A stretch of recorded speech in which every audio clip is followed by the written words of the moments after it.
Most పొద్దున్న sir వాళ్ళ ఉద్దేశం ఏం లేదు, రష్మిక గారు ట్వీట్ అని చెప్తే అలా happy. అది అది మీరు చెప్తే అలా హ్యాపీ. వైరల్ అయ్యేది అందుకే. మీ ఇద్దరు కాంబినేషన్ అయితే బాగుంటుంది. రష్మిక గారు ట్వీట్ అని మీరు చెప్పేశారు అనుకోండి, వాళ్ళు హ్యాపీ అంతే. అంటే మీకు ఒక ఇంట్రెస్టింగ్ బిట్ ఇవ్వాలంటే ఆన్సర్ అది జెన్యున్ గా నేను చెప్పాలంటే ఈ రష్మిక గారు ఈయనకి ఎంత పెద్ద ఫ్యాన్ అంటే, ఆవిడ శ్రీరాములు సినిమా చూడడానికి శ్రీరాములకి వెళ్ళడానికి ట్రై చేశారు. ఆవిడని అలౌ చేయాలి, ఎందుకంటే ఆమె ప్రాబ్లమ్స్ అవుతుంది. ఆవిడ దొంగతనంగా ఎవరికి తెలియకుండా ఒక కామన్ మ్యాన్ లాగా ఒక మారు వేషంలో బ్రహ్మరాములు సినిమా చూసి వచ్చేసారు ఆవిడ అంత పెద్ద ఫ్యాన్ ఆయనకి. మీరేమో ఇంకా ట్వీట్ దగ్గర ఆగిపోయారు.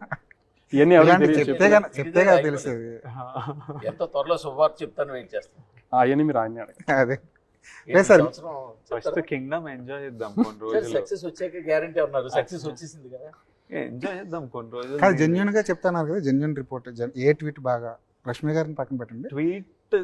ట్వీట్లు అసలు నాకు ట్వీట్ కంటే నాకు అనురాగ్ అన్న మేనేజర్ ఉంటాడు, మీ అందరికీ తెలుసు. అనురాగ్ థియేటర్ నుంచి కాల్ చేసి వెనకాల గోల్ వినిపిస్తుంది, ఏడుస్తున్నాడు, ఏడుచుకుంటూ ఆ గోల కంటే వినిపించాలి కదా, అరుస్తున్నాడు, విజయ్ మనం కొట్టేసినాం అని అట్లా అంటుంటే అసలు నాకు ఇంకా ఫుల్ ఏడుపు వచ్చేసింది. ఇట్లా నాకు అంటే people are waiting and celebrating. It's so important for everyone, more than me. నేను ఇంకా నా బెడ్లు ఉన్నా ఆ టైంకి,